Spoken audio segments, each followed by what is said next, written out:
Hi, guys. 5 years ago, I broke up with my partner and I found myself back on the dating apps. I was fighting those algorithms with millions of other people trying to get a man's attention. I did what any single woman would do in this circumstance. I put up the shot of me with the sunset. I said all the things that you're supposed to say on Hinge to get people's attention. And after months of swiping and liking and dating, I was exhausted. It's hard work.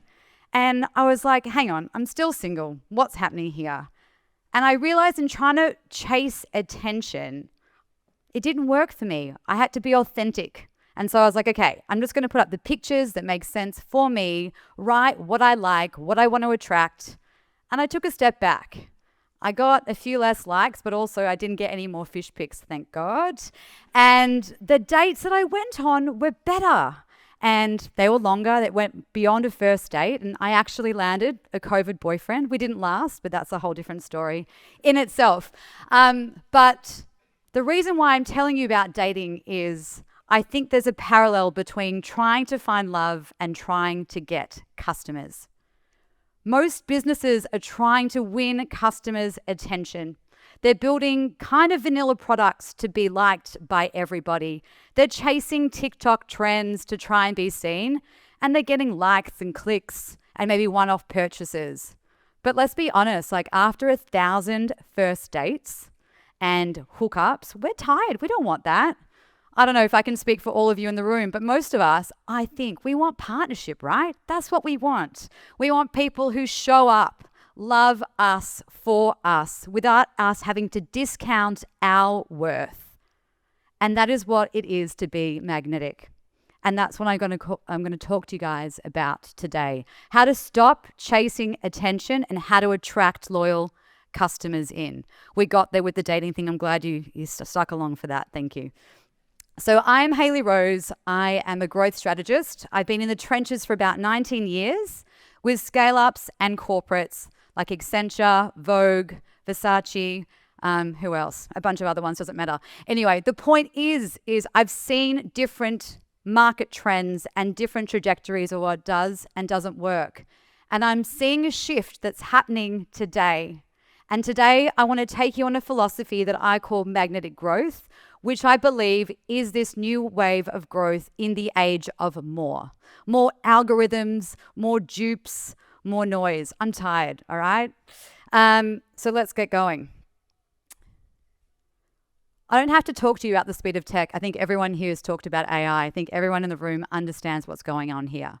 But because of the speed of tech, it's never been easier to be average. There is so many products out there that look exactly the same. Everyone is using the same playbooks, and it's really expensive to get people's attention, right? I know a lot of you in the product game, but if you think about marketing as well, like it's really difficult to get out there. You will lose customers if your product just looks the same as everybody else's. And I truly believe in the next 12 months, vanilla products with no perspectives are just going to be a statistic. You can quote me on that. I'm happy to. And I believe the only way to win is to be unforgettable, which is what I call being magnetic. So screw playing the attention game. Screw it. I truly believe to get rid of the playbooks everybody is using. It's boring. It's super clickbaity, and it's getting harder and harder to get results. Instead, this is what the magnetic philosophy is. It's basically being authentic and standing out so that the right people are drawn to you. Do not worry if you're not liked by everyone. In fact, it's a good thing if you're not. You want to build deep customer connection over endless customer acquisition. And how do you offer long-term sticky value in the products, but also the experiences around the products that you deliver? I want to make this a bit less esoteric and a bit more tangible. So I'm going to take you through some examples of what I mean about being magnetic. I mean, we have to start with liquid death, right? Like, I think it's a $700 million valuation for a can of water. I think it's potentially even higher. There is so much to talk about in this business, but I want to just drill down on some of the main points. The main thing is they weren't trying to be liked by all. If you think about Evian, Mount Franklin, they don't really stand for anything, right? It's just like a vanilla water. You buy it, whatever. Liquid Death were trying to appeal to a younger audience group that were not spoken to. They're not really drinking alcohol, but they want to have something in their hand that they can be proud to drink. And what they did is they made water cool, and that's kind of hard. They basically made water look like a tall boy beer, and they created a whole story and narrative and philosophy and belonging around their product that rallied people in. And people are obsessed. I lived in LA for a while, and it was every frat boy's dream to drink this thing. The next thing is they make people feel something. They have make people laugh in their mission statement.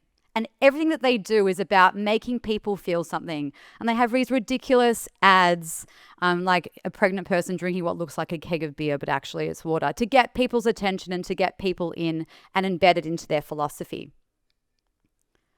The next thing that they do really well is partnerships as a vehicle for growth. And these partnerships can be with brands, but they can also be with individuals.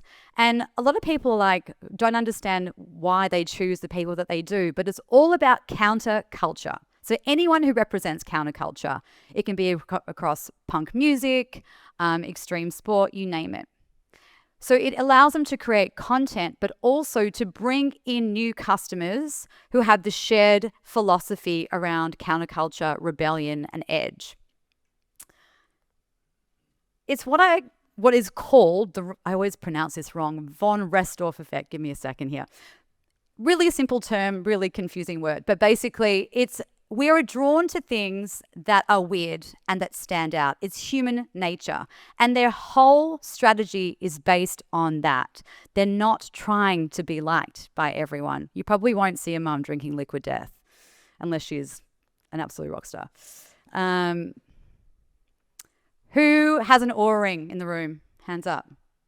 Oh, not that many. Okay, well, hi, solidarity. This is a great example of a magnetic business. So I'm completely obsessed with my Oura ring. And basically, it is completely embedded into my daily routine. I wake up and I get that notification, which basically dictates my whole day. That never happens. This was a really good day. 86, I'm flying. Whatever has to happen will happen. But if it's a bad day, I'm canceling meetings. I'm not going to the gym. This literally dictates my whole day. And as a reformed type A, I'm trying to regulate my nervous system. So at the end of the day, I go and I look again and I see what my stress levels are.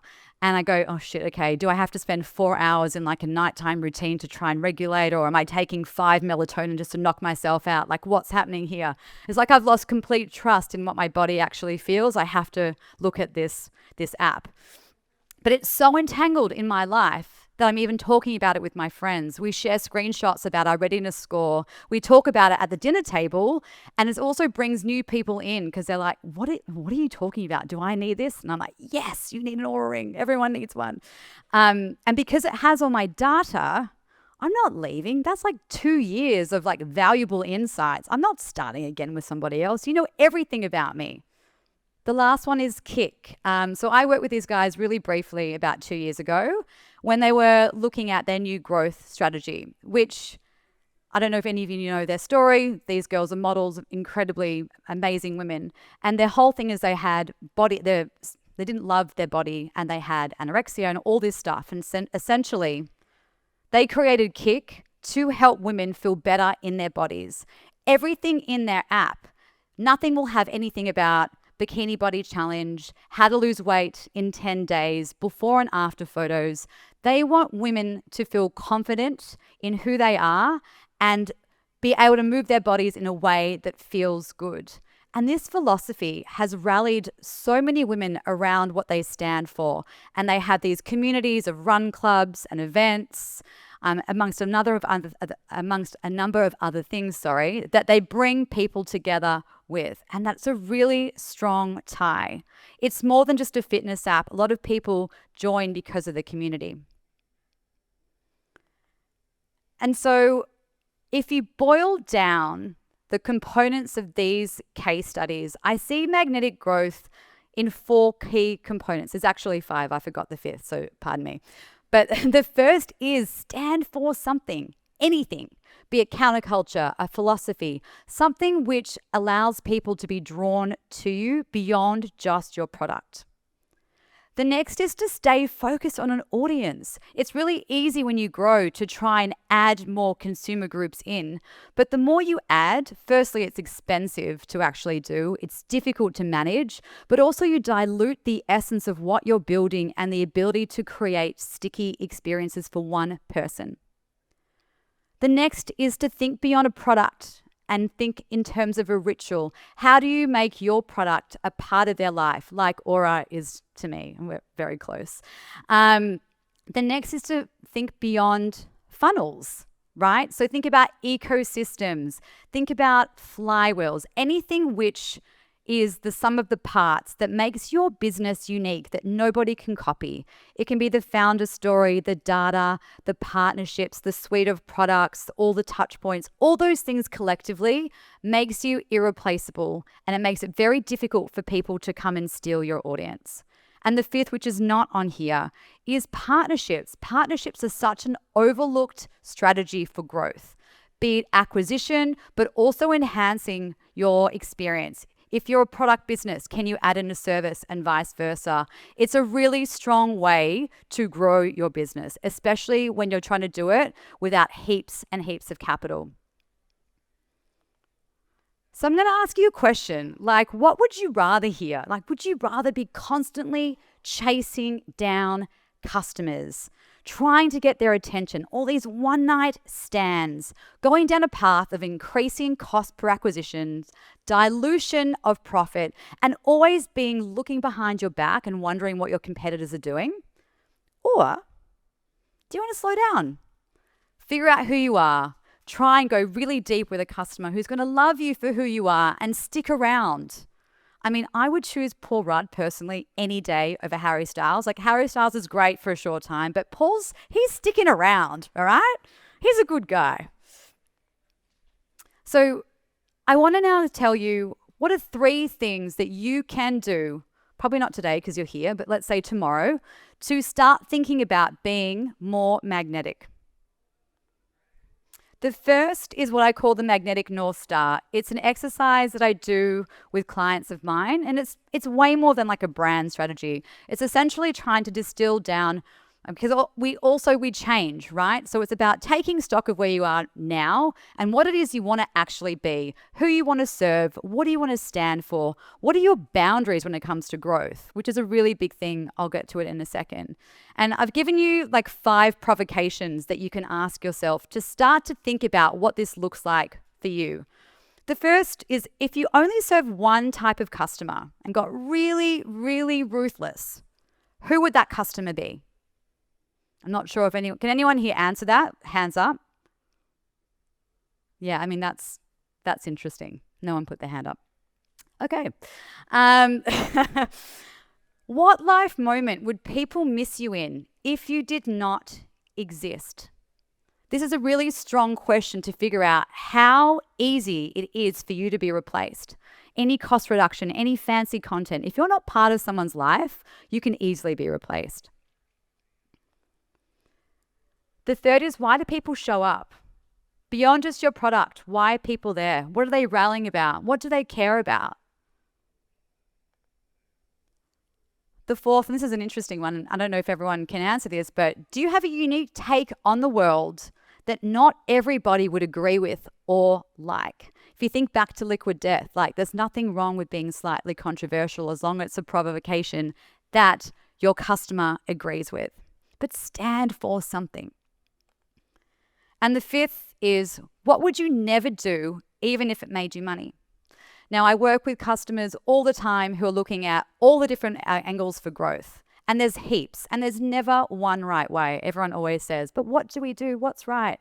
It really comes down to you. But if you think about it, if you've got, say, international expansion, you've got product expansion, you've got customer expansion, all those things have consequences. And I think being very clear about what you will and won't do so that it doesn't dilute your magnetism, but also the energy of your team is really important. Because if you have those guardrails, you can make decisions around growth a lot easier. Without that, you're just throwing spaghetti at the wall. And then you look back in 10 years, you go, oh shit, we made some mistakes there, didn't we? The next one is to get in bed with your customers. And I don't mean literally, so don't hold me to that. But the whole component of being magnetic is to draw in the right audience. And so you have to be really, really clear about what they care about. I'm speaking to a room of product people here, so I'm hoping that this is something that you all understand. But I want to give you a few different tricks that maybe you're not already doing. The first is what I call insight farming. So there are so many Karens on the internet that are giving you so much information about your product or your product category that if you are not looking at, you are missing something. I can't remember who spoke before about signals. Like if you want signals, go on Reddit. All these subcultures and communities are telling you about where the future is going. If you think about breath work, ayahuasca, all these things that were pretty controversial like 5 years ago, they're mainstream now. But people were talking about that then. And once you jump on a trend, you're too late. So how do you think about those conversations that are already happening? But also look at how they're talking about your brand as well in those forums. The next is to be going on your competitors' reviews and seeing what people are saying, what they're happy about, what they're not happy about. There's a bunch of AI tools out there that can help you do that pretty quickly. And the third is just doing one-on-one interviews with customers. Like so easy, and not enough people do this. But we're talking about people who hate you, speak to them. People who love you, speak to them. People who are lapsed. You want to get a full sense around everyone's experience to figure out where you fit in and how you can be more embedded in their life, as well as looking at the future and where you should be going. And the third is to do a magnetic audit. A girl put up this on this before, a QR code, and didn't give enough time. So everyone get out your cameras if you want to take something here. Basically, I've created this thing called a magnetic audit, which looks at your entire business. And it asks you a series of questions to understand where you're leaking magnetism across the different magnetic growth philosophies. It's designed to take about 5 or 10 minutes, and the intent is to give you a sense around really quickly where you should be looking to focus around your business. It can be the product, the experience, the marketing. All these things go hand in hand. And so hopefully it gives you some new ways of thinking about the problem space of growth. It's really good for a sense check. Everyone got it? Okay, good. So I made this really short and sweet because I thought people would go over. So that is it. But I've hoped that from today, you've learned about the importance of magnetic growth in the age of more. Be unforgettable, stand for something, and focus on connection and adding value. My name is Hayley Rose. I am a growth strategist helping companies bridge the gap between product, marketing, and experience to make them more magnetic. If you want to connect, all the things are up there. Welcome to find me on the internet, and thanks for your time.